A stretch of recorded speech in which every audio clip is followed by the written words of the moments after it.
Амансыздарбы мекендештер? Жакшы жатасыздарбы? Бүгүн 10 май. Мен жумушка кетип жатып, сиздерге ушул видеону тартууну туура чечтим. Себеби бардык эле тренингдер болуп атат, карыз деп. Ушул карыз тууралуу сиздерге мен тренинг деле эмес, өзүмдүн эле башыман өткөн окуяларды айтып берейин. Карыздан кантип кутулса болот, карызды кандай кабыл алсак болот, ушул тууралуу сиздерге айтып берейин. Кредит алабызбы, ипотекага үй алабызбы, же бирөөдөн карызга акча алабызбы? Булардын баардыгы карызга кирет. Биз ошол карызды бирөөдөн акча алган күндө дагы, кредит алган күндө дагы, ипотека алган күндө дагы ошол жакшы ой менен алабыз, Ипотека алып атканда да айтабыз, айына мынчадан төлөсөм, оңой эле кутулуп коем деп жакшы ой менен, жакшы максат менен алабыз. Ошол жакшы оюбузга, жакшы максаттарыбызга ошону иштетебиз. Кредит алсак дагы бизнес ачамын, же бир той өткөзөмүн, же бир жакшы ойлор менен алабыз. Мындай кылганда ушуну кутулуп берем деп ошол банктан алсак банкка, адамдан алсак адамга ошол убаданы берип тура алабыз да. Ошол сыңарындай убаданы кандай кылып ошол банктан карызга акчаны алып атканда, же ипотекага үй алып атканда кандай максат менен убада берип алсак, ошол убаданы гана аткаруу. Биз ушул ипотекам бар эле, кредитим бар эле, бересем бар эле деп жалат боло берсек, биздин энергиябыз гана кетип калат. Ошондуктан ошол береселерди, кредиттерди, ипотекаларды биздин плюс абалыбыз деп жакшы абалга айландырабыз. Себеби өзүбүздүн самооценкабызды көтөрөбүз. Кантип самооценкабызды көтөрөбүз? Себеби ошол банктын алдынан ошол кредит алып атканда да, ипотека алып атканда дагы, же бирөөдөн карыз акча алып атканда жакшы ошол адамга жеткиликтүү түшүндүрүп, жеткиликтүү айткан үчүн банктар дагы ишенип берген. Же ошол адам да сизге ишенип ошол акчаны берген. Значит, биз ошол адамды ишендире айта алган, ошол адамдын ишеничине тура алган адамбыз. Значит, биз бийик акыбалдагы адамдардын катарына киребиз. Эгерде ишенимдүү айта албай, карызды деле сурай албай, же кредитти деле банкка барып жөн эле акча берип турчу десең, баары эле кууп чыгат. Ошолго жеткиликтүү мындай ниетим бар эле, же мындай деп беремин, мындай кылып ай сайын мындай кылганда кутуламын деген жакшы сөздөрдү айтып, ошолорго жеткиликтүү ишендирген үчүн бизге ошол мекемелер, банктар, адамдар ошол акчаны берген. Ошон үчүн биз, значит, бийик адамбыз, анын жакшы жагын алабыз, энергиябызды көтөрөбүз. Экинчиден, биз кимден акча алсак, кимден кредит алсак, кимден ипотекага үй алсак, ошол адамдар бизге көз каранды болуп калат. Алар ушу биздин ишибиз жакшы болсо, ушул ай сайын ошол акчаны убада кылган күндө, саатында берсе деп, анда дагы абалыбыз экинчиден дагы бийикке көтөрүлөт алардын алдында. Үчүнчүдөн эң жакшы нерсе, ошол алып жатканда күлүп жайнап, жакшы маанай менен, кандай ой менен алган болсок, ошол акча деле, ипотекага үй деле колубузга тийгенде жадырап жайнап сүйүнгөнбүз.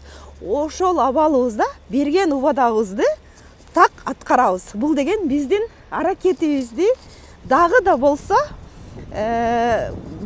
ишке ашырат да. Ошол аракет менен, ошол берген убаданын негизинде биз энергиялуу болуп, ишибизди көңүлдөгүдөй аткара алсак, биздин береселерибиз, карыздарыбыз оңой эле кутулуп кетет. Бир эле карыздар эле эмес, биздин тапкан доходубуз, чыгарган расходубузду азайтсак, доходубузду көбөйтсөк, андан калган түшкөн прибыльди карызга берсек, андан дагы өзүбүздүн керек жарагыбызга жеткизип алсак, эң сонун нерсе. Бул эң сонун деген жетишкендик болуп эсептелет. Ошондуктан келиңиздер, анда кимдердин карызы бар болгон болсо, ошол карызды жакшы абалда гана кабыл алабыз. Бул менин плюс абалым. Значит, мен ошол адамга убада бердим, ошол адам мага ишенди. Значит, мен бирөөгө ишеничин актай аламын деген максатта жакшы плюс абалында ошол карызды өзүбүзгө принимать этебиз дагы, кабыл алабыз дагы. Айына мынчадан берем же жылына мынчадан берем деп ошол алардын алдында кандай убада берсек, ошол убадаларыбызды гана аткарып баштайбыз. Ошондо биздин береселерибиз, карыздарыбыз өзүнүн орду жолу менен жок болуп кетет. Анан дагы бир нерсе айтайын. Азыркы учурда коучтар көбөйүп кетти, тренерлер көбөйүп кетти.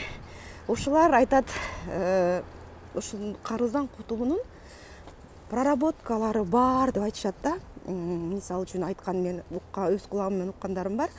Ушу кагазга бүт карыздарыңды жазасың дагы, анан крест кылып чийип туруп, анан банкага салып, өрттөп бересиңби же суудан куюп туруп агызып бересиңби, ошентип карызыңды жок кылсаң болот деп. Аны уктум, бирок мен ал нерсени кылып көргөн жокмун. Кылып ошол проработканы кылып, ошондон пайда таап көргөн мекендештер болсо комментарийга жазып кетсеңиздер. Бирок менин күлкүмдү келтирди. Себеби өзүбүз туруп энергиялуу болуп, жакшы абалда ошол акчаларды кандай убада болуп убагында берген болсок, ошол убадабызды аткарып гана кутулганыбыз болбосо, биз күнүнө 100дөн банкага чийип, карыздардын баардыгын салып өрттөп сууга кызабызбы, кандай кылсак дагы бул проблема чечилбейт деп ойлойм да менчи. Бул менин жеке оюм. Бирок чындап эле ушул проработкаларды жасап, ушул проработкалардын пайдасы тийип аткан болсо, ушу комментарийге калтырып кетсеңиздер мекендештер, мен дагы бир кызыгып ошол проработкаларды кылып көрөйүн. Анда эмесе барыңыздарга ийгилик, ишиңиздерге ден соолук каалайм. Эч качан карыздан коркпойбуз, бирок карыз албайбыз. Себеби карыз алганда ошол адамдын дагы, карыз берген адамдын дагы убакыт саатында бере албай калсак, ошол адамдын ишин артка түртөбүз. Экинчиден, ал карыз берген адам бизге көз каранды болуп калат экен, эртерээк ушуну таап бересиңби, бере аласыңбы деп кайра чалып сурап, бизге жаман көрүнүп алат экен. Бизден ушул адам чалганда ушундай бир жаман ойлор пайда боло баштайт экен, ушул чалып атат дагы, ушу карызды сурайт да деп, ошол адамдан биз жаа бою качып калат экенбиз. Ошон үчүн акчаларыбызды бирөөгө бергенде дагы ойлонуп берсек, жакшылап талдап билип ойлонуп берсек, эгерде бирөөдөн ушундай эле зарыгып карыз алсак, ошону биз дагы ошол убагында, убада кылган убагында биз дагы ошол адамды какшатып, эзилдетпестен берсек. Анда эмесе барыңыздарга ден соолук каалайм. Кыргыз элим эчкимибиздин ушул карызыбыз, береселерибиз болбосун. Баардыгыбыздын тапканыбыз жакшылыктарга гана кетсин. Өзүбүздүн ушул бактылуу болуп, жакшылыкта, токчулукта, молчулукта эле өмүр сүрөлү. Саламатта калыңыздар анда.